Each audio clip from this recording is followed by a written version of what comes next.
it. Oof. Oh. Hi. Calling Jesse. Where are you? Hey, yeah. Back. Hello. That's a challenge now, Dorothy, with the background. Guys. That's so much time, you know. I'd just like to apologize on behalf of HeartChat because I think we just made a terrible low-level technical mistake. So some of the people are not meant to be in the group, but just yeah. But anyway, it might be a good unexpected meetup opportunity. Exactly. Anyway, but yes, But anyway, we apologize for that one. For the questions that you actually want to ask original and so Jesse and I will sort it out, and then we'll just follow up. But I'll hand over time to Jesse. Yeah, does anybody, because our time is limited, anybody has a major takeaway from your session you would like to share? A few words. Maybe Dorothy wants to share. Mark. I have actually one. It's very simple. This has been very helpful. Small groups of people who can have, let's say, psychological, intimacy of a sort. This is very helpful. People can get into personal stories. The only problem is we need more time for that. We need to do it more often. It's just sounds simple, sounds kind of fundamental. But I think that this is one of those experimental learning, sessions where we can all just feel that. So for me, this is learning. Thanks. What about anybody else? Okay, maybe I can share a bit. So basically, one of the biggest problems we've been facing is when in such a critical situation. So our corporate clients or clients that we want to reach out, they don't even have the money to sustain or survive in the next few months. How can they even think of, say, climate change, mental health of their employees, or some sort of higher goals? So that's our problem. And our group sort of think that the potential solution would be to actually sort of in line with their, basically just realize the fact that they are profit maximizing. So instead of actually persuading them with the fact that, oh, you have to care about your employees' mental health, or you have to love the dolphins in the sea, otherwise we're going to die.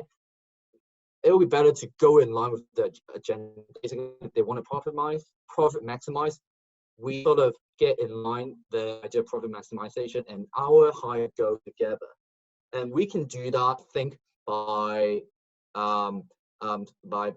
use of data, use of statistics to show that if you care about your employees' mental health, if you care about the climate change, actually that is in line with your company's profit maximization goal. I think it's maybe something to do with marketing, sales strategies, but so I think that's our takeaway. Yeah, that sounds a concept of CSV, right? Creating shared value to align the social value with the business strategy. Exactly. Yeah, that's an amazing approach. What about the group with Joe and Deanne? Do you want to share anything? So Marek shared for the group. So I think that was perfect sharing. Awesome. Cool. Yeah, because if anybody has a question regarding startup strategies and investment, you can definitely go after WHub and Angel Hub, amazing twin sisters company. What about Shatman and Angeline, your group? It was a good discussion. We had a friend from Hong Kong and a friend from Indonesia.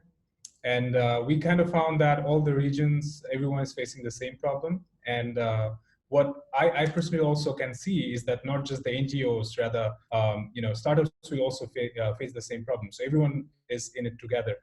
But then while working in different emerging cities from Good City Foundation, we have already found that long before COVID-19, startups from the second-tier cities or even the local governments in the second-tier cities have been facing this resource problem as well. I believe it is getting more intense right now.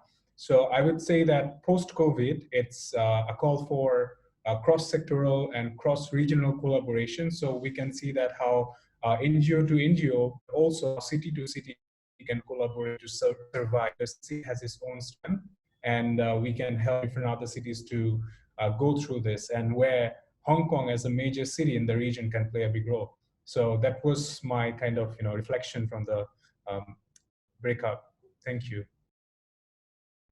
Yeah, because Sherman has a very global perspective leading the Good City Foundation. So I think if anybody after the session would like to understand more about your global market, especially what's a specific, the city's approach, do talk to Sherman. And yeah, he will be your amazing peer mentor. So what about the group from Albert and Dorothy? Anything you would like to share? Yeah, I think our group had very different needs. I think also reflecting that NGOs and social enterprises actually are facing different challenges and they are looking for different support. So maybe from NGO perspective, for actually to fundraise in such a time, right? Exactly. Also, as Vincent said, that corporates are not. They're caring about their own survival. They're not necessarily looking to donate more money. Maybe some are and some are not. So what are some fundraising strategy? I think Vivian actually wanted to connect with Jeff on that. So maybe you guys can talk afterwards and some mechanism. And then Naomi from our group wanted to also on shared value, kind of how can we not just think about the short-term reactions that we're all trying to pivot, but also thinking about a bit longer term, like a 2 to 3 year strategy. What should we think about? How can we look at the shared value in the long term and aim for that development as well? Yeah, I think that's critical.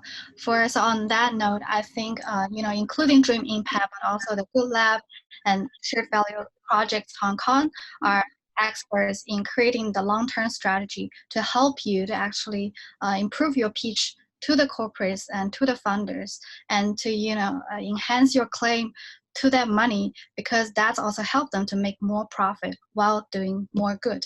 So I think that's a very important approach. Yeah, so what about the group of Warrant and Mark? Oh, I think you're in the same group. Yeah, is there anything you would like to share? I was in the group with Elvis, Cho, and Edward. Edward is based in Taiwan, so kudos to Taiwan in this epidemic situation.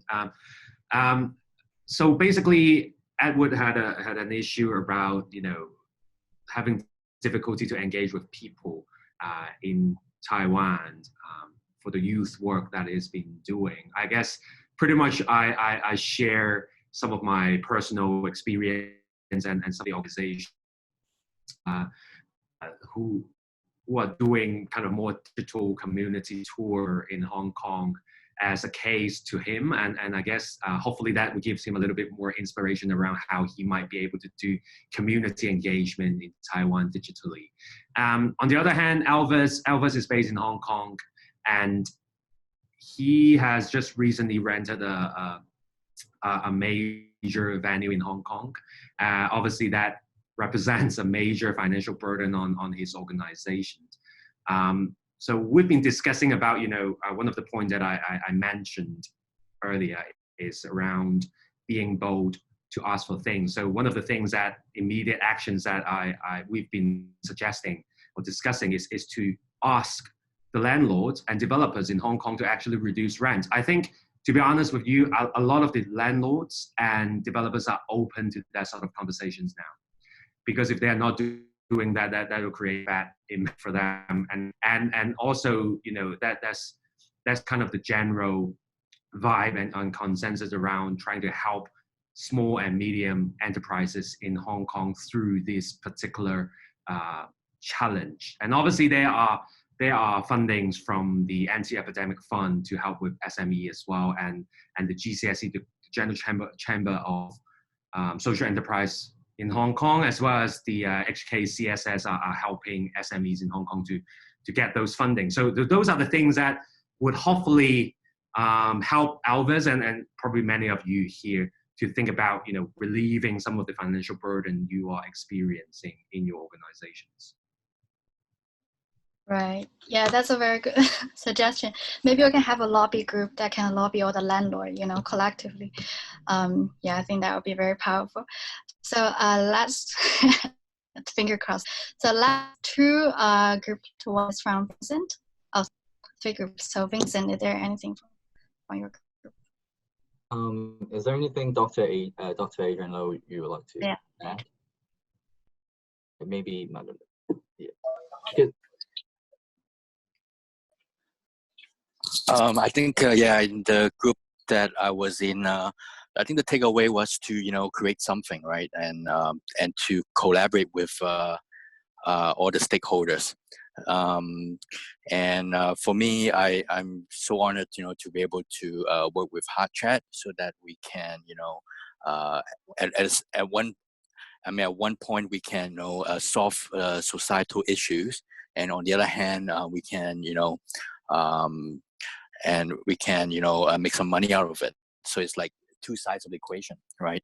So I think it's about putting all our strengths together and to solve the problems together. I think that's the main takeaway which I have in the breakout groups. Thank you, Julian. Yeah, so the last group will be with Rainy and Ming Lo. Rainy, are you here? Or Ming Lo?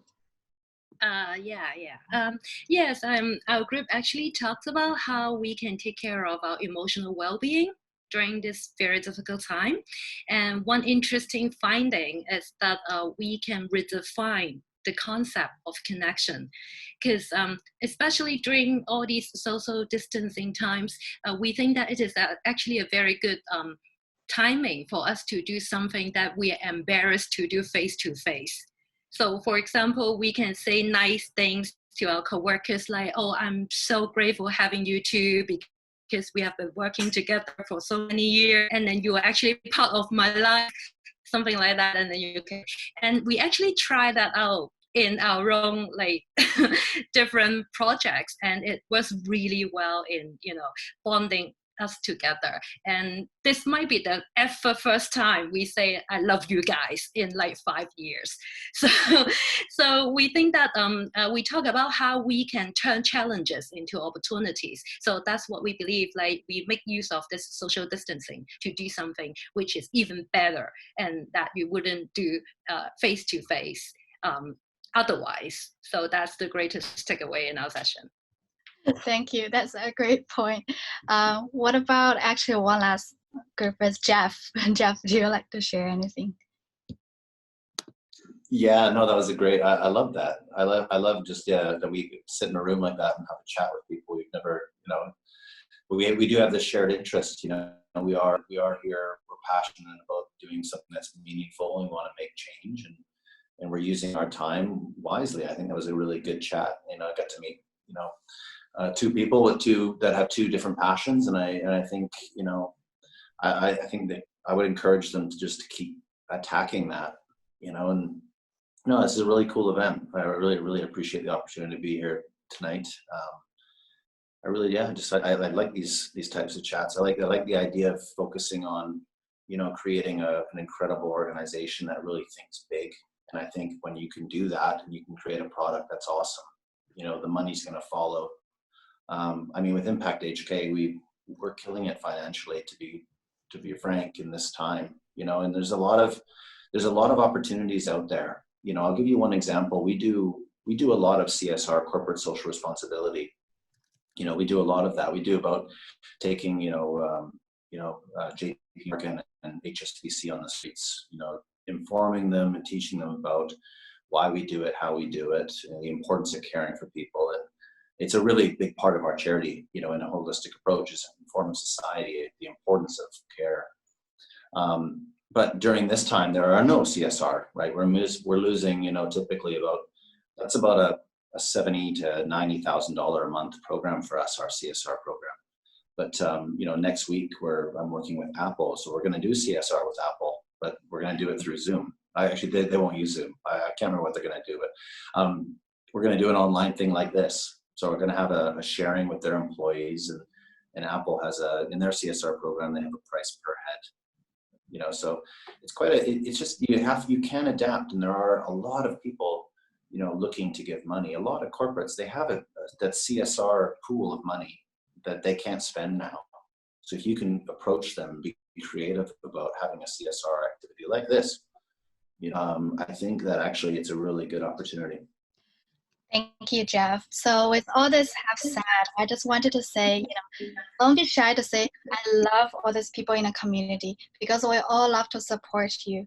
And I think this is a very unique community because we are not focused on competition. We don't want to just get the business going. We are focusing on creating meaningful impact on the society. That's why I believe in this connectivity and this solidarity. And we have seen with this event, and we have seen with also the Social Entrepreneur Meetup and all our amazing partners.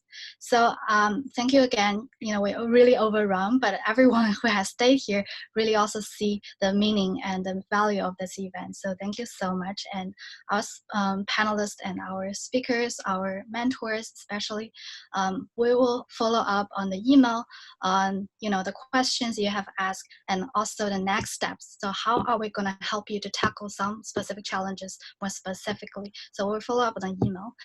But this is for today, and I hope everybody enjoyed it, just also to have a little mental massage of meeting the people who are like-minded and across the region. So yeah, reach out to us if you need anything. It's an amazing community with good-hearted people and with brain, very smart.